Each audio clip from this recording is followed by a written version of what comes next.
Hello நண்பர்களே, எல்லாரும் எப்படி இருக்கீங்க? கண்டிப்பா இந்த டிராமா உங்களை ரொம்பவே இம்ப்ரெஸ் பண்ணிருக்கும்னு நம்புறேன். சோ நெக்ஸ்ட் எபிசோடுக்கு போலாமா? 4வது எபிசோடோட ஸ்டார்டிங்ல ஒரு பேஸ்மெண்டோட டோரை ஓபன் பண்ணி ஒரு குட்டி பையன் கையில பாக்ஸோட வெளியே வரான். ஆக்சுவலா லாஸ்ட் எபிசோட்ல அந்த ஜேடுங்கிறவன் இந்த பேஸ்மெண்ட்குள்ள வரும்போதுதான் ஒருத்த மேல பாறாங்கல் உளுந்து நசுங்கி செத்ததை பார்த்து பயந்து வெளியே போயிருப்பான். அந்த பேஸ்மெண்ட்ல இருந்து தான் சின்ன பையன் வெளியே வரான். இவனும் வெளியே வந்து பார்த்தா அங்க இருக்கிற ரோடு ஃபுல்லாவே நிறைய பேர் கனக்கொடூரமா செத்து கிடக்குறாங்க. அங்க கட் பண்ணி இந்த மேத்யூவோட பொண்ணு தூங்கிட்டு இருக்கிறத விக்டர் அப்படிங்கிறவன் கிரையான்ஸ்ல எப்பவும் போல டிரா பண்ணிட்டு இருக்கான்.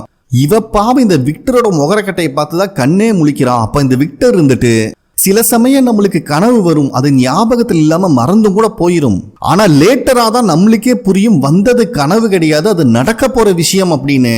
எனக்கும் இப்ப அப்படிதான் தோணுது அப்படின்னு சொல்லிட்டு நீ தூங்கிட்டு இருந்ததை நான் டிரா பண்ணிருக்கேன், வேணா இதை நீயே வச்சுக்கோன்னு அவ கையில கொடுத்துட்டு இவன் பாட்டுக்கு போயிடுறான். அப்ப அங்க வர லேடி இருந்துட்டு மேத்யூவோட பொண்ணுகிட்ட, ஏமா இத்தனை நேரம் நீ தலைக்கு வச்சு படுத்தியே, அது என்னோட தலைகாணி, கொஞ்சம் திருப்பி தர முடியும்னு ரொம்ப பொலைட்டா கேக்குறான்.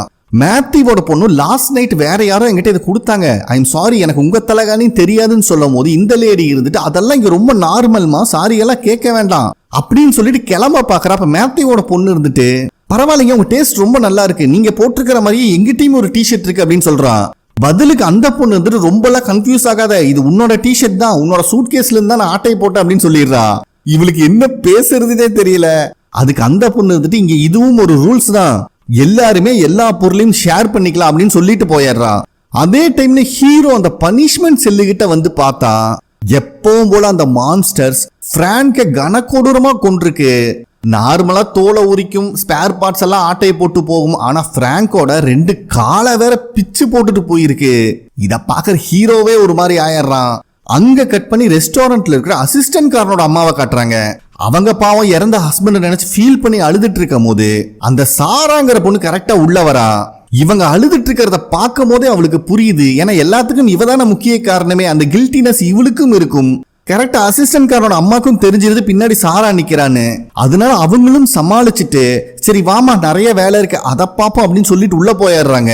அதே சமயத்துல அழுதுட்டு இருக்கிற மேத்யூவோட ஒய்ஃபை தான் காட்டுறாங்க. மேத்யூவும் சமாதானப்படுத்தலான்னு முயற்சி பண்ணாலும் அவர்னால முடியல. அப்ப மேத்யூவோட ஒய்ஃப் இருந்துட்டு, ஒருவேளை கடவுள் நம்மளை தண்டிக்கிறாரோ, நடக்கிற விஷயத்துல வச்சு பார்த்தா அப்படிதான் எனக்கு தோணுது. யாரோ இறந்து போன பொண்ணோட காஃபி மக்ல நான் காஃபி குடிக்க போறேன், 2 பேர் கனக்கொடூரமா இறந்துருக்கிற வீட்டுல நம்ம வாழ்ந்துட்டு இருக்கோம். இந்த லட்சணத்துல நம்ம பொண்ணு வேற நம்மளை விட்டுட்டு தனியா ஒரு இடத்துல போய் வாழ்ந்துட்டு இருக்கா. எல்லாத்துக்கும் மேல இப்ப நம்ம இருக்கிற இந்த வில்லேஜ் வெளி உலகத்துல இருக்கிறவங்களுக்கு தெரியுமா தெரியாதான்னு கூட நம்மளுக்கு தெரியாது, அந்த மாதிரி ஒரு இடத்துல மாட்டிருக்கோம். இத தண்டனைன்னு சொல்லாம வேற என்ன சொல்றது அப்படின்னு ரொம்ப ஃபீல் பண்ணி அழுதுட்டு இருக்கும் போதே மேத்யூவோட பையன் அங்க வந்துடுறான். சோ மேத்யூவும் அவன் பையனை சமாளிச்சுட்டு நம்ம போய் பிரேக்ஃபாஸ்ட் சாப்பிட்டு வரலான்னு அவனை கூப்பிட்டு வெளியே வரான். அதே சமயத்துலதான் ஹீரோ அந்த பிராங்கோட பாடியை ஒரு தள்ளுவண்டி மாதிரி ஒரு இதுல வச்சுக்கிட்டு இழுத்துட்டு வரும்போது கரெக்டா மேத்யூவும் அவன் பையனும் வீட்டுல இருந்து வெளியே வராங்க. ஹீரோ உடம்பெல்லாம் ரத்தக்கரையோட அந்த வண்டியை தள்ளிட்டு வரும்போது மேத்யூவுக்கு புரிஞ்சிருது நம்ம ஹீரோ தான் அந்த பையன் பார்க்க கூடாதுங்கிறக்காக சைடு வாக்லயே இழுத்துட்டு வரா முதுக காமிச்சிட்டு.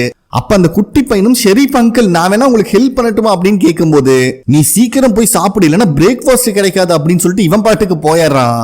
அதுக்கப்புறம் இவங்க 2 பேரும் அந்த ஹோட்டலுக்குள்ள வரும்போது இவங்களை அந்த சாராங்கிற பொண்ணு தான் வெல்கம் பண்றா. இந்த குட்டி பையன் வேற எனக்கு பேன் கேக் தான் வேணும்னு அடம்பிடிக்கும் போது சாரா இருந்துட்டு, எங்க சீஃப் நல்லா சமைப்பாங்க, நான் போய் அவங்க கிட்ட செக் பண்ணிட்டு வந்து உனக்கு சொல்ற தங்கம் அப்படின்னு சொல்லிட்டு இருக்கும் போதே மேத்யூக்கு தெரிஞ்சிருது கிளினிக்ல ஒருத்தர் இறந்து கிடந்தாருல அவங்க ஒய்ஃப் தான் இவங்க அப்படின்னு. நம்ம ஹீரோவும் பாவம் அந்த பிராங்கோட பாடிய ஊர்ல இருக்க அத்தனை பேர் பார்க்க சர்ச்சுக்கு தான் கொண்டு வரான். சர்ச்சு ஃபாதரும் அந்த பாடியை செக் பண்ணி பார்த்துட்டு, என்னப்பா எதையும் மிச்ச வைக்கலையாட்டு இருக்கு அப்படிங்கிற மாதிரி சொல்றாரு. ஏன்னா இவங்களுக்கெல்லாம் இதை ரெகுலரா பார்த்து பழகி போச்சு. அப்ப ஹீரோ இருந்துட்டு அவனோட கடைசி ஆசை அவன் ஃபேமிலி பக்கத்திலேயே அவனை அடக்கம் பண்ணணும்னு, அதை மட்டும் பாத்துக்கோங்கன்னு சொல்லிட்டு கிளம்புறான். நெக்ஸ்ட் சீன்லயே அந்த ஜேடுங்கிறவன் அந்த பேஸ்மெண்ட் டோர் இருக்கு பாத்தீங்களா, அது பக்கத்திலேயே தான் உட்காந்துட்டு இருக்கான். அப்ப அங்க வர அசிஸ்டன்ட் காரர் இருந்துட்டு, ஏன்பா உன்னை வீட்டுல தேடிட்டு இருந்தா இங்க வந்து உட்காந்துட்டு இருக்க, என்ன பண்ணிட்டு இருக்கேன்னு கேட்கும் போது ஜேடு அசிஸ்டன்ட் காரனை கூப்பிட்டுட்டு அந்த பேஸ்மெண்ட்டுக்குள்ள போறான். அசிஸ்டன்ட் காரனுக்கு தான் இந்த இடத்த பத்தி ஆல்ரெடி தெரியுமே, டே அது எம்டி ஸ்பேஸ் தான் சொல்லும் போது ஜேடு இருந்துட்டு, நான் நேத்து இந்த சீலிங்ல ஒரு சிம்பலை பார்த்தேன், அது மட்டும் இல்லாம அந்த ஷெல்ஃப்ல ஒருத்தன் பெரிய பாறாங்கல் உளுந்து இறந்து போய் கிடந்திருந்தான். திடீர்னு என்னை பார்த்து கத்தனா அப்படின்னு சொல்லும் போது அசிஸ்டன்ட் காரன் இருந்துட்டு இந்த ஊருக்கு யாரு புதுசா வந்தாலும் கொஞ்ச நாளைக்கு இப்படிதான் ஃபீல் ஆகும் அப்படின்னு சொல்றான். ஆனா இத ஜேடு ஏத்துக்க மாட்டேங்கிறான். ஏன்னா இந்த ஊருக்கு வந்த எல்லாருமே மான்ஸ்டர்ஸ் பத்தி யோசிக்கிறதுனால அப்படி ஒரு எண்ணம் வரலாம். ஆனா நேத்து ஃபுல்லா நான் இது பிராங்க்னு தானே நினைச்சு சுத்திட்டு இருந்தேன், எனக்கு ஏன் அப்படி தெரியணும் அப்படின்னு கேட்கும்போது, சரி தம்பி இதுக்கு மேல உங்கள்கிட்ட பேசி பிரயோஜனம் இல்ல, நீ என் கூட ஷெரீஃபோட ஆபீஸ்க்கு வா, நான் ஒரு முக்கியமான விஷயத்த காட்டுறேன்னு கூப்பிட்டு வரான். அதே நேரத்துல அசிஸ்டன்ட் காரனோட அம்மா மேத்யூவோட பையன் ஆசைப்பட்டு கேட்ட மாதிரியே அவனுக்கு பேன் கேக் செஞ்சு கொடுக்கறாங்க. இதுக்கு அந்த பையன் ரொம்பவே தேங்க்ஸ் சொல்றான். மேத்யூவுக்கு தான் இவங்க கிட்ட என்ன பேசுறதுனே தெரியல. பாவம் இந்த லேடி வேற ஹஸ்பண்ட் இப்பதான் இழந்திருக்காங்க. இந்த குட்டி பையன் வேற மேத்யூ கிட்ட நம்ம எதுக்காக இன்னும் இங்க தங்கி இருக்கோம், எப்ப நம்ம வீட்டுக்கு போவோம் அப்படின்னு நிறைய கேள்வி கேட்கறான். மேத்யூ வந்துட்டு நம்ம ஒரு வெக்கேஷனுக்கு வந்திருக்கோம், கூடிய சீக்கிரம் வீட்டுக்கு போயலாம் தங்கம், நீ சாப்பிடு, அப்பா ரெஸ்ட் ரூம் போயிட்டு வரேன்னு சொல்லிட்டு பையன் முன்னாடி காட்ட முடியாத சோகத்தை ரெஸ்ட் ரூம்ல வந்து அழுது காட்டிட்டு இருக்கான். அதே டைம்ல வீட்டுல இருக்கிற மேத்யூவோட ஒய்ஃபும் அவங்க திங்ஸ் எல்லாம் அன்பேக் பண்ணும் போது ஒரு ஸ்வெட்டரை எடுத்து வச்சு ரொம்பவே ஃபீல் பண்றாங்க. இதுக்கு பின்னாடி என்ன கதை இருக்குன்னு தெரியல. அதுக்கப்புறம் ரெஸ்டாரண்ட்ல இந்த பையன் சாப்பிட்டுட்டு இருக்கும் போது அங்க வர விக்டர் இருந்துட்டு, தம்பி மரமெல்லாம் 4 இன்ச் நகர்ந்துருக்குன்னு சொல்றான். இந்த பையனுக்கு ஒன்னும் புரியல, இது நல்லதா கெட்டதான்னு கேட்டா கண்டிப்பா கெட்டது அப்படின்னு சொல்லிடுறான். சரி இது வேற யாருக்கிட்டயா சொல்லலாமா அப்படின்னு இந்த பையன் சொல்லிட்டு இருக்கும் போது விக்டர் இருந்துட்டு, நீ ஒரு பையனை பார்த்தேன்னு சொன்னியே, அது இந்த பையனான்னு பாரு, நீ உறைஞ்ச இமேஜ் எடுத்து காட்டுறான். அதுலயும் டிட்டோ எல்லாமே ஒயிட் அண்ட் ஒயிட்லயே உறைஞ்சி வச்சிருக்கான். மேத்யூவோட பையனும் ஆமா இந்த பையனை தான் நான் பார்த்தேன் அப்படிங்கிற விஷயத்த சொல்றான். இந்த பையனை உங்களுக்கு எப்படி தெரியும் அப்படின்னு இவன் கேட்கும்போது விக்டர் வந்துட்டு அப்படின்னா இவன் ரியலான்னு சொல்லிட்டு இருக்கும் போது மேத்யூ அங்க வந்துடுறான். விக்டரும் அந்த பேப்பரை ஒளிச்சு வைக்கலான்னு ட்ரை பண்றாரு. மேத்யூ அந்த பேப்பரை வாங்கிடுறான். அதுக்குள்ளேயும் ஏற்கனவே ஃபுல் அப்செட்ல இருந்த மேத்யூ விக்டரை பிடிச்சி, இதுக்கு மேல என் பையன் கூட பேசுற வேலை வச்சுக்க கூடாது, அவன் சின்ன பையன் தேவையில்லாத வேலை பண்ணாதறான்னு சொல்லி அந்த ஹோட்டல் விட்டே வெளியே தள்ளி விட்டுறான். இது அங்க இருக்கிறவங்க எல்லாம் பாக்குறாங்க, பட் யாருமே எந்த கொஸ்டினும் கேட்கல. இதுக்கு மேல இங்க இருந்தா சரிப்பட்டு வராதுன்னு அவன் பையனை கூப்பிட்டுட்டு ஹோட்டல்ல இருந்து கிளம்பிடுறான் மேத்யூ. ஆனா விக்டர் கிட்ட இந்த டிராயிங் இப்ப மேத்யூ கையில தான் இருக்கு. அதே டைம்ல காலனில இருக்கிற மேத்யூவோட பொண்ணு தனியா உட்காந்து ஃபீல் பண்ணி அழுதுட்டு இருக்கா. அப்ப அங்க வர ஃபாத்திமா கிட்ட நான் தப்பான முடிவு எடுத்துட்டோம், இங்க வந்தது என் தப்பு அப்படிங்கிற மாதிரி சொல்றா. ஃபாத்திமாக்கு இவன் என்ன சொல்ல வரான்னு புரியுது. நானும் ஃபர்ஸ்ட் அந்த முடிவு எடுக்கும் போது கொஞ்சம் ஃபீல் பண்ணேன், பட் போக போக சரியாயிரும், எல்லாமே உனக்கு புரிய ஆரம்பிச்சிடும் சொல்லி சமாதானப்படுத்தி கூட்டு போயிடுறா. இங்க வீட்டுக்கு வர மேத்யூ கிட்ட அவன் பையன் ரொம்பவே கோவப்படுறான். விக்டர் என்னோட ஃப்ரெண்டு, நீங்க ஏன் அப்படி நடந்துகிட்டீங்க அப்படின்னு. பாவம் மேத்யூனாலே எந்த பதிலும் பேச முடியாதனால அங்கிருந்து வெளியே போயிடுறான். அதே டைம்ல மேத்யூவோட பொண்ணை பாக்கறதுக்காக அவங்க அம்மா வந்திருக்கா. இதுக்கு முன்னாடி ஒரு ஸ்வெட்டரை பார்த்து ஃபீல் பண்ணா பாத்தீங்களா, அதை தான் எடுத்துட்டு வந்திருக்கா. அது வேற யாருதும் இல்லை, இவ பொண்ணோடதுதான். அதை கொடுக்கற மாதிரி கொடுத்துட்டு நம்ம எல்லாம் ஒரு ஃபேமிலிமா ஒன்னா இருக்கலாம், நான் வேணா டோனா கிட்ட சொல்றேன், என் பொண்ணு ஒரு சின்ன பொண்ணு தப்பான முடிவு எடுத்துட்டா, இப்ப மனசு மாத்திக்கிட்டான்னு எல்லாரும் புரிஞ்சுக்குவாங்க அப்படின்னு இவன் சொல்லும் போது அந்த பொண்ணுக்கு கோவம் வர ஆரம்பிச்சிருது. இப்பவும் கூட என் மேலதான் தப்பு சொல்றீங்க, என்னால ஒரு முடிவு கூட சரியா எடுக்க முடியாதா, இந்த ஸ்வெட்டரும் வேண்டாம் ஒண்ணு வேண்டாம் நீங்களே வச்சுக்கோங்கன்னு கிளம்ப பார்க்கும்போது மேத்யூவோட ஒய்ஃப் வந்துட்டு, நம்ம சொல்றதை கேளு, நம்ம எல்லாம் ஒரு ஃபேமிலி, எப்பவுமே ஒன்னா இருக்கணும், இந்த இடத்துல நம்ம எப்படி மாட்டிருக்கோன்னே புரியல, ஃபர்ஸ்ட் இங்கிருந்து வெளியே போகணும் அப்படின்னு சொல்ல வரும்போது அந்த பொண்ணு இருந்துட்டு, என்னை ஏமாத்த ட்ரை பண்ணாதீங்க, நீயும் அப்பாவும் டைவர்ஸ் பண்ண போறீங்க, அதுக்கு முன்னாடி ஃபேமிலியா வந்த கடைசி ட்ரிப் இதுதாங்கிறது எனக்கு புரியும், நான் ஒன்னும் சின்ன குழந்தை கிடையாதுன்னு சொல்றா. சோ மேத்யூவோட ஒய்ஃப்க்கும் நல்லாவே புரியுது எல்லா விஷயமும் இவளுக்கு தெரிஞ்சிருக்குன்னு. ஏமா நான் சொல்றத கொஞ்சம் புரிஞ்சுக்கோ, நானும் உங்க அப்பாவும் ரொம்பவே லவ் பண்றோம், ஆனாலும் அப்படின்னு சொல்ல வரும்போது அந்த பொண்ணு இருந்துட்டு, தாமஸ் இறந்துட்டான், அது உங்களுக்கு மட்டும் லாஸ் இல்ல எங்களுக்கும் லாஸ் தான், ஆனா உங்களுக்கு இன்னும் 2 குழந்தைங்க இருக்காங்க, அவங்களை பத்தியும் கொஞ்சம் யோசிங்கன்னு சொல்றா. சோ தாமஸ்ங்கிறது வேற யாரும் இல்ல, இவங்களோட பையன் தான், ஆனா இறந்துட்டானாட்டு இருக்கு. அதுல இருந்து வெளியே வர முடியாதனாலதான் இவங்க மேத்யூவை டைவர்ஸ் பண்ண பிளான் பண்ணிருக்காங்க. சோ இவ்வளவு அவங்க அம்மாட்ட நல்லா கத்துன்னு கத்திட்டு அங்கிருந்து போயிடுறா. இதை எல்லாத்தையும் பார்த்துட்டு இருந்த ஃபாத்திமா மேத்யூவோட ஒய்ஃபை சமாதானப்படுத்தலான்னு வந்தா அவங்க அந்த ஸ்வெட்டர் அவ கையில கொடுத்துட்டு போயிடுறாங்க. அதே நேரத்துல அசிஸ்டன்ட் காரன் ஷெரீஃப் ஆபீஸ்ல ஜேடு கிட்ட அங்க இருக்கிற ஒரு மேப்பை காட்டுறா, அதுல நிறைய இடத்துல பின் பண்ணிருக்கு. என்னோட கணிப்பு கரெக்டா இருந்தா நீயும் உன் ஃப்ரெண்டு இந்த ஏரியால இருந்து வந்திருக்கணும், உங்க கூட ஒரு ஆர்வி வெஹிக்கல் ஆக்சிடென்ட் ஆச்சுல, அவங்க இந்த ஏரியால இருந்து வந்திருக்காங்க, உங்க 2 பேத்துக்கும் சம்பந்தம் கிடையாது. அது மட்டும் இல்லாம இங்க இருக்கிற எல்லா பின்னுமே ஒவ்வொருத்தரும் வந்த ஏரியாவை தான் மார்க் பண்ணி வச்சிருக்கு. இங்க இருக்கிற அத்தனை பேரும் வேற வேற ஏரியால இருந்து வேற வேற லொகேஷனுக்கு போனவங்க, ஆனா எப்படி இங்க வந்து சிக்கி இருக்கோன்னு இங்க யாருக்குமே தெரியாதுன்னு சொல்லும் போது இது அவனால ஏத்துக்க முடியல. என்ன ஆனாலும் சரி இதுக்கு பின்னாடி இருக்கணும், நான் கண்டுபிடிக்காம விடமாட்டேன்னு வெறித்தனமா கிளம்பும் போது அசிஸ்டன்ட் காரர் இருந்துட்டு, தம்பி நடைமுறைய புரிஞ்சு வாழ்ந்துக்கோ, இதுக்கு முன்னாடி வந்த நிறைய பேர் உன்னை மாதிரி புரிஞ்சுக்காம வீராப்பா கிளம்பி இருக்காங்க, எவனும் திரும்பி வரல அப்படின்னு சொல்லிட்டு இருக்கும் போதே அங்க இருக்கிற அந்த வாக்கி டாக்கி ரேடியோ பிளிங்க் ஆகி ஆஃப் ஆகுது. ஆனா அதை பத்தி எல்லாம் சீரியஸா எடுத்துக்காதப்பா, அது அப்பப்ப ஆன் ஆகுன்னு சொல்லும் போது ஜேட் அந்த ரேடியோவை எடுத்துட்டு வெளியே போறான். இவன் என்ன நினைச்சான்னு தெரியல. அதே டைம்ல வீட்டுக்கு வெளியே மேத்யூவும் அவன் ஒய்ஃபும் ஆர்கியூமெண்ட் பண்ணிட்டு இருக்காங்க. ஏன்னா இவங்க டைவர்ஸ் பண்ற விஷயம் தான் இவங்க பொண்ணுக்கு தெரிஞ்சு போச்சு. அதனால அதே நேரத்துல வீட்டுக்குள்ள இருக்கிற மேத்யூவோட பையனுக்கு யாரோ விண்டோவை தட்டுற மாதிரி தெரியுது. திரும்பி பார்த்தா வெளியே நிக்கிறது விக்டர். அவனும் கதவை திறக்க சொல்றான், இவனும் திறந்துடுறான். அப்ப விக்டர் இருந்துட்டு நீ என் கூட வா, நம்ம அந்த பையனை போய் கண்டுபிடிச்சாகணும். ஏன்னா அந்த பையன் ரொம்ப நாளா காணாம போயிட்டான். இப்ப எதுக்கு திரும்பி வந்தாங்கறத அவங்கிட்ட கேட்கணும், நீயும் வான்னு சொல்லும் போது மேத்யூவோட பையன் வேண்டான்னு சொல்றான். டே, நீ தான் தேர்ந்தெடுக்கப்பட்டவன், உன் கண்ணுக்கு தான் அவன் தெரியறான். ரொம்ப நாளைக்கு முன்னாடி என் கண்ணுக்கும் அவன் தெரிஞ்சிட்டு இருந்தான் அப்படின்னு சொல்றான். இந்த குட்டி பையன் வேற நிறைய காமிக் புக் படிக்கிறனால அதுல வர மாதிரி நம்ம கிட்ட க்ளூ கொடுக்க போறான்னு கேட்கும் போது அவனும் ஆமான்னு சொல்லிடுறான். சோ இந்த பையனும் வரக்க ஒத்துக்கிறான். ஆனா விக்டர் இருந்துட்டு இந்த ஸ்டிக் வச்சுட்டு வரக்கூடாது அப்படின்னு சொல்லிட்டு ஒரு குச்சியை எடுத்து கொடுக்குறான், இதை மட்டும் வச்சுக்கோ அப்படின்னு. அப்பவும் மேத்யூவோட பையன் விக்டர் கிட்ட உனக்கு எது வேண்டாமான்னு கேட்கும்போது ஒரு பாக்ஸை காமிச்சு இது எனக்கு போதும்னு சொல்றான். இந்த பாக்ஸ் உங்களுக்கு ஞாபகம் இருக்கும்னு நினைக்கிறேன் ஃபர்ஸ்ட் சீன்லயே. அதே நேரத்துல ஹீரோ அந்த பனிஷ்மெண்ட் செல்ல மறுபடியும் ரீகன்ஸ்ட்ரக்ட் பண்ணிட்டு இருக்கும் போது அங்க வர ஃபாதர் இருந்துட்டு நீ எதை நினைச்சும் கில்ட்டியா ஃபீல் ஆகாத, அந்த அம்மாவும் பொண்ணு இறந்ததுக்கு நீ காரணம் கிடையாது, பிராங்க் இந்த செல்லுல போட்டது உன்னோட தப்பு இல்ல அப்படின்னு ரொம்ப சமாதானப்படுத்த பாக்குறாரு. அதுக்கப்புறம் நெக்ஸ்ட் பேச வரும்போது இதுக்கு மேல நீ எதுவும் பேச வேண்டாம் அப்படின்னு வார்னிங் கொடுக்கறான்.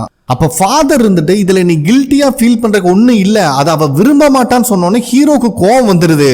இதுக்கு மேல நீ எதையும் பேசாத, உன் லிமிட்டை தாண்டிட்டு இருக்க அப்படின்னு மிரட்டி விட்டுறான். அப்ப ஃபாதர் இருந்துட்டு நீ இங்க வரக்கு முன்னாடி வாரம் நிறைய பேர் இறந்து போவாங்க, அவங்களை நான் அடக்கம் பண்ணிருக்கேன். நீ வந்ததுக்கு அப்புறம் தான் அந்த மந்திரக்கல்ல கண்டுபிடிச்ச, நம்மளுக்காக ஒரு ரூல்ஸ் அண்ட் ரெகுலேஷனை ஃபாலோ பண்ணி எல்லாரும் வாழ்றதுக்கான ஒரு அர்த்தத்தையும் கொடுத்த.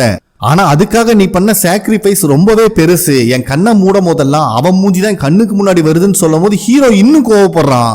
ஃபர்ஸ்ட் நான் சொல்றத புரிஞ்சுக்கோ, இங்க இருக்கிற மக்களுக்கு உன்னை மாதிரி ஒருத்தன் தான் தேவை. கடைசியா கிட்டத்தட்ட 3 மாசம் யாருமே சாகாம இருந்தாங்க. இப்ப இந்த கடைசி 3 நாள்ல தான் 6 பேர் இறந்திருக்காங்க. இப்ப இங்க இருக்கிறவங்களுக்கு எல்லாம் பயம் அதிகமாக ஆரம்பிச்சிருச்சு. உன்னோட வார்த்தையில தான் அவங்களை சமாதானப்படுத்தி கட்டுப்பாடா வைக்க முடியும். எனக்கு தெரியும் உனக்குள்ள நிறைய கோபம் இருக்கு, என்னை அடிக்கிறனால உன் கோபம் தீரும்னா அதுக்கும் நான் தயாரா தான் இருக்கேன். ஆனா இங்க இருக்கிற மக்கள் எல்லாம் அவங்க வீட்டுக்கு திரும்பி போறதுக்கு உன்னோட உதவி தேவை. அப்படி நீ எதுவுமே பண்ணலனா அவ இறந்ததுக்கு அர்த்தமே இல்லாம போயிரும் அப்படின்னு சொல்றாரு. கோவத்துல அவன் பாட்டுக்கு அந்த பனிஷ்மெண்ட் செல்ல இருக்கிற ஓட்டையில அடைச்சிட்டு இருக்கான். ஃபாதரும் அங்கிருந்து கிளம்பிடுறாரு. இருக்கிற பதட்டத்துல இவன் கை ரொம்பவே நடுங்கிற மாதிரி காட்டுறாங்க. அதே டைம்ல அங்க இருக்கிற ஒரு காட்டுக்குள்ள போயிட்டு இருக்கும் போது விக்டர் இருந்துட்டு மேத்யூவோட பையன் கிட்ட நானும் ரொம்ப வருஷத்துக்கு முன்னாடி அந்த பையனை பார்த்திருக்கேன், அப்ப நான் கிட்டத்தட்ட உன் வயசுலதான் இருந்தேன், அந்த சமயத்துலதான் 2 கார் இந்த டவுனுக்கு வந்துச்சு, அதுக்கப்புறம் நீங்க வரும்போதுதான் 2 கார் வந்திருக்கு அப்படிங்கிற விஷயத்த சொல்றான். சோ இவ்வளவு வருஷமா நீ இங்க இருக்கையில உன் பேரண்ட்ஸ் எங்கன்னு கேட்கும்போது அவனுக்கு கோவம் வந்துருது. அதை பத்தி நான் பேச விரும்பலன்னு சொல்லிடுறான். அப்போ மேத்யூவோட பையன் இருந்துட்டு எனக்கு தாமஸ்னு ஒரு பிரதர் இருந்தான், அவன் சின்ன வயசுல இறந்துட்டான் அப்படிங்கிற விஷயத்த சொல்றான். இதை கேட்கிற விக்டருக்கு ஷாக் ஆயிருது. எங்கிட்ட ஏன்டா இதெல்லாம் சொல்றேன்னு கேட்கும்போது நம்ம 2 ஃப்ரெண்ட்ஸ் அப்படின்னு சொல்லிட்டு இருக்கான். அந்த சமயத்துல அந்த வெள்ளை ட்ரெஸ் போட்ட பையன் அந்த காட்டுக்குள்ள போறதை இவங்க 2 பேருமே பாத்துறாங்க. சோ அவனை ஃபாலோ பண்ண ஆரம்பிக்கிறாங்க. இங்க மேத்யூவோட ஒய்ஃபும் வெளியே போட்ட சண்டை பார்த்தாதுன்னு வீட்டுக்குள்ள வந்து கான்வர்சேஷன் பண்ணிட்டு இருக்காங்க. அப்ப மேத்யூவோட ஒய்ஃப் வந்துட்டு எனக்கு இதுக்கெல்லாம் டைம் இல்ல, நான் என் பையனை கூப்பிட்டு போய் அவங்க அக்காவை மீட் பண்ண வைக்கிறேன், அவன் மேல இருக்கிற பாசத்தெரியாவது அவன் வருவான்லன்னு சொல்லிட்டு இப்பதான் மேத்யூவோட பையனையே தேட ஆரம்பிக்கிறாங்க. வீட்டுக்குள்ள அவனை காணோம். பேக் சைட் டோர் வேற ஓபனா இருக்கு. வெளியே வந்து பார்க்கும் போதுதான் மேத்யூவோட பையன் யூஸ் பண்ணிட்டு இருந்த இந்த ஸ்டிக் அங்க இருக்கிறத பாத்துறாங்க. 2 பேத்துக்கும் பதட்டம் ஆயிருது. அவன் பேரை சொல்லி கத்திக்கிட்டே இவங்களும் காட்டுக்குள்ள வந்துட்டு இருக்காங்க. அதே டைம்ல இவங்க வர வழியில ஒரு வித்தியாசமான மரம் இருக்கு. அத பாக்குற விக்டர் இருந்துட்டு இந்த மந்திர மரம் இங்கேயா இருக்குன்னு கேக்குறான். அந்த சின்ன பையனுக்கு ஒன்னும் புரியல. நீ நடக்கிறத மட்டும் கவனி அப்படின்னு சொல்லிட்டு அங்க இருக்கிற ஒரு கல்லை எடுத்து அதுல ஒரு டிராயிங் வரைஞ்சு அந்த மரத்துல இருக்கிற பொந்துக்குள்ள போடுறான். பார்த்தா இவங்களுக்கு பின்னாடியே ஒரு கல்லு வந்து உழுகுது. அதை எடுத்து பார்த்தா இவன் பண்ண டிராயிங் அதுல இருக்கு.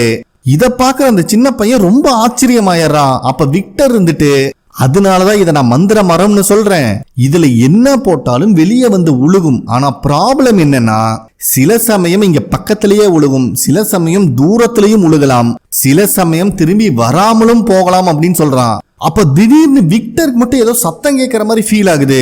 பயபுல 2 காதையும் பொத்திக்கிறான். அப்ப அவனோட விஷன்ல அவன் சின்ன பையனா இருக்கும்போது ஊர்ல நிறைய பேர் இறந்து கிடக்குறாங்க. அந்த இடத்துல ஒரு நாயும் கத்திட்டு இருக்கு. தூரமா ஒரு ஊஞ்சல்ல உட்காந்து அந்த வெள்ளை ட்ரெஸ் போட்ட பையன் விளையாண்டுட்டே இவனுக்கு ஹாய் காட்டிட்டு இருக்கான். சரி, இதுக்கு மேல இங்க இருந்தா சரிப்பட்டு வராது, சீக்கிரமான அந்த பையனை கூப்பிட்டு ரிட்டர்ன் வந்துட்டு இருக்கும் போதே இந்த காட்டுக்குள்ள மேத்யூவும் ஒய்ஃபும் அந்த பையனோட பேரை சொல்லி கத்திக்கிட்டே வராங்க. அப்ப கரெக்டா இவங்க முன்னாடி ஒரு நாய் வந்து கத்த ஆரம்பிக்குது. கொஞ்ச நேரத்துல ஒரு நாய் 2 நாய் ஆயிருது. இவங்களுக்கு பயமாய் போயிருது. அப்ப கரெக்டா ஒரு கன் சவுண்ட் கேக்குது. அதனால அந்த நாய்க்கு அங்கிருந்து தலைதறிக்க ஓடிடுது. ஷூட் பண்ணது வேற யாரும் இல்ல, விக்டர் தான். சோ அவங்க அம்மாவை பார்த்த உடனே அந்த பையனும் அங்க ஓடி வந்துடுறான். ஆனா இத பாக்குற மேத்யூவுக்கு செம கோபம் ஆயிருது. நான் காலையில தான் உனக்கு வார்னிங் கொடுத்தேன், என் பையன் கூட பேசுற ஆளை வச்சுக்காதன்னு சொல்லிட்டு ஏன்டா இப்படி பண்ணன்னு கிட்ட வரும் போது விக்டர் கையில தான் கன் இருக்கே, நீ நினைக்கிற மாதிரி கெட்ட ஆள் நான் கிடையாது, தயவு செஞ்சு சொல்றத புரிஞ்சுக்கோன்னு சொல்லிட்டு அங்கிருந்து போயிடுறான். சோ வீட்டுக்கு வந்த விக்டரும் அவன் வரைஞ்சு வச்ச டிராயிங்களை அவசர அவசரமா தேடும் போது ஒரு நாயை வரைஞ்சு வச்சிருக்கிற பிக்சர் கிடைக்குது.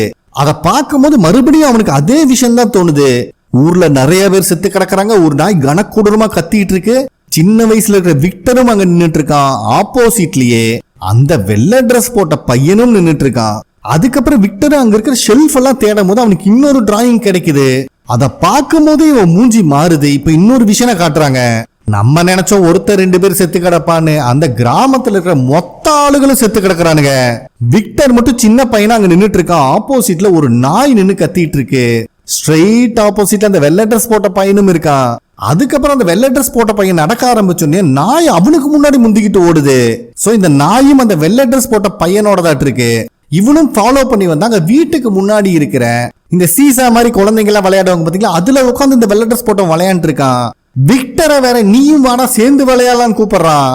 அதை நினைச்சு பார்த்துட்டு விக்டர் இப்ப கையில கிடைச்சிருந்த டிராயிங் எல்லாத்தையும் அங்க இருக்க டோர்ல ஒட்டிட்டு இருக்கான். ஒண்ணுல அந்த நாய் இருக்கு, இன்னொன்னுல அந்த வெள்ளை ட்ரெஸ் போட்ட பையனோட டிராயிங் இருக்கு, 3வது அந்த மந்திர மரத்தை வரைஞ்சு வச்சிருக்கான், 4வதா கடைசியா ஊர்ல இறந்து போய் கிடந்தாங்க பாத்தீங்களா அந்த இதை வரைஞ்சு வச்சிருக்கான். இதை எல்லாத்தையும் பார்க்கும் போதே விக்டர் அவன் கண்ட்ரோல் இல்லாமயே அழுக ஆரம்பிக்கிறான். அதே டைம்ல ஹீரோ கிட்ட வர மேத்யூ இருந்துட்டு விக்டரை பத்தி கம்ப்ளைண்ட் பண்றான். என்னோட பையனை தனியா அவன் காட்டு கூட்டு போயிருக்கான், அது மட்டும் இல்லாம பிக்சர் எல்லாம் இந்த மாதிரி உறைஞ்சு கொடுக்கறான் அப்படின்னு சொல்லும் போது ஹீரோ வந்துட்டு நான் இதை பத்தி டானாட்ட இன்ஃபார்ம் பண்றேன்னு சொல்லிடுறான். அப்பதான் மேத்யூ இருந்துட்டு விக்டர் கையில ஒரு லஞ்ச் பாக்ஸ் மாதிரி வச்சு சுத்துறான் பத்தியா, அதுக்குள்ள ஒரு கன்னு வச்சிருக்கான் அப்படிங்கிற விஷயத்தையே சொல்றான். சோ மறந்துடாம இதை கொஞ்சம் சீரியஸா எடுத்துக்கோங்க, இது என் பையன் விஷயம் அப்படின்னு சொல்லிட்டு கிளம்பும் போது ஹீரோ இருந்துட்டு நீங்க இங்க வந்ததுல இருந்து பிரச்சனை அதிகமா போயிட்டு இருக்கறனால உங்களால யாரு கூட கம்யூனிகேட் பண்ண முடியாம போயிட்டு இருக்கு, அதை கொஞ்சம் மாத்துவோம், நம்மளும் ஒருத்தரை பத்தி ஒருத்தர் தெரிஞ்சுக்கலாம், நீங்க டின்னருக்கு என்ன செய்ய போறீங்க அப்படின்னு ஹீரோ கேக்குறான். அங்க சீன் கட் ஆகுது. அதே நேரத்துல காலனில இருக்கிற மேத்யூவோட பொண்ணுக்கு ஃபாத்திமாவும் ஹீரோவோட பையனும் சேர்ந்து சர்ப்ரைஸ் பண்றாங்க. அவனுக்காக தனியா ஒரு பெட்டு, பிரைவசிக்காக கர்டன் சொல்லிட்டு இத பாக்குற அந்த பொண்ணுக்கு ரொம்பவே பிடிச்சிருக்கு. 2 பேத்துக்கிட்டே தேங்க்ஸ் சொல்றா. அதுக்கப்புறம் ஃபாத்திமா அவங்க அம்மா கொடுத்துட்டு போன அந்த ஸ்வெட்டரையும் அவகிட்ட கொடுத்துட்றா. நெக்ஸ்ட் சீன்லயே மேத்யூவோட ஃபேமிலி கூட ஹீரோவும் சேர்ந்து டின்னர் சாப்பிட்டுட்டு இருக்கான். அப்ப மேத்யூவோட ஒய்ஃப் ஹீரோ செஞ்ச எல்லா உதவிக்கும் ரொம்பவே நன்றி சொல்றா. அப்ப அங்க வர சாரா இருந்துட்டு உனக்காக நிறைய ஃபுட்டு செஞ்சு வச்சிருக்கோம், நீயுமா ஹெல்ப் பண்ணுன்னு சொல்லிட்டு அந்த பையனை கூப்பிட்டு போயிடுறா. அந்த சமயத்துல அங்க இருக்கிற அந்த மியூசிக் பிளேயர் ஆட்டோமேட்டிக்கா ஆன் ஆகுது. இத பாக்குற மேத்யூ ஃபேமிலிக்கு தான் டர் கிளம்பிடுது. ஹீரோ இருந்துட்டு அதெல்லாம் சீரியஸா எடுத்துக்காதீங்க, இங்க இருக்கிற பொருள் எல்லாம் அப்படிதாங்க, அப்பப்ப ஆன் ஆகும் அதுவா ஆஃப் ஆயிரும் அப்படின்னு சொல்லிட்டு இருக்கும் போதே அசிஸ்டன்ட் காரன் வந்து ஹீரோ வெளியே கூப்பிடுறான். சோ ஹீரோ வெளியே போன கேப்ல மேத்யூவும் நடந்த விஷயத்துக்காக ஒய்ஃப் கிட்ட மன்னிப்பு கேட்டு ஓரளவுக்கு சமாதானம் ஆயிடுறான். அப்ப கரெக்டா மேத்யூவோட பையன் அவனுக்காக ஸ்பெஷலா செஞ்சு கொடுத்த பொட்டேட்டோ ஃப்ரை எடுத்துட்டு வந்து உட்கார்றான். இத பாக்குற அசிஸ்டன்ட் காரனோட அம்மா இருந்துட்டு சாரா கிட்ட ரொம்ப கியூட்டான ஃபேமிலியா இருக்காங்க அப்படிங்கிற மாதிரி சொல்லிட்டு உள்ள போயிடுறாங்க. அப்ப திடீர்னு சாராவோட லெஃப்ட் ஹேண்ட் அவ கண்ட்ரோலே எல்லாம் பெயின் ஆக ஆரம்பிக்குது, நரம்பெல்லாம் பொட்டக்குது. அப்ப அந்த கையில கில் தட் பாய் அப்படின்னு ஒரு மெசேஜ் வருது. பாவம் சாரா ரொம்பவே பயந்து போயிடுறா. அடுத்த செகண்ட் அவ கையில தெரிஞ்ச அந்த மெசேஜும் மறைஞ்சு போயிருதுன்னு வச்சுக்கோங்க. சோ சாராவும் எப்படியாவது அங்கிருந்து கிளம்பலான்னு பார்த்தா கொஞ்ச நேரத்திலேயே அவ உடம்பெல்லாம் வெடவெடத்து கீழே விழுந்து ஏதோ பிக்ஸ் வந்த மாதிரி துடிச்சிட்டு இருக்கா. ஹீரோவும் அசிஸ்டன்ட் காரனோட அம்மாவும் தான் அவளை சேவ் பண்ண ட்ரை பண்ணிட்டு இருக்காங்க. அதே நேரத்துல காலனில விக்டர் ஏதோ குழி நோண்டிட்டு இருக்கா. இது அங்க இருக்கிறவங்க எல்லாருமே வித்தியாசமா பாத்துட்டு இருக்காங்க. அப்ப அங்க வர டோனா இருந்துட்டு டே லூசு பையில என்ன தாண்டா பண்ணிட்டு இருக்க, இருக்கிறவங்கள பயந்துருவாங்கடா அப்படின்னு கேட்கும் போது விக்டர் இருந்துட்டு இதுக்கான நேரம் கூடிய சீக்கிரம் வரப்போகுது அப்படின்னு அவன் சொல்லும் போது தான் ஜூம் அவுட் பண்ணி காட்டுறாங்க. பயவுல ஒருத்தனை அடக்கம் பண்ற குழி தோண்டலைங்க, 5-6 பேர்த்த அடக்கம் பண்ற அளவு குழி தோண்டி வச்சிருக்கான். இந்த ஷாக்கிங்கான இடத்துல இந்த எபிசோட் கம்ப்ளீட் ஆகுது. ஓகே ஃப்ரெண்ட்ஸ், கண்டிப்பா உங்களுக்கு பிடிச்சிருக்கும் நம்புறேன். நெக்ஸ்ட் எபிசோட்ல மீட் பண்ணலாம். நன்றி.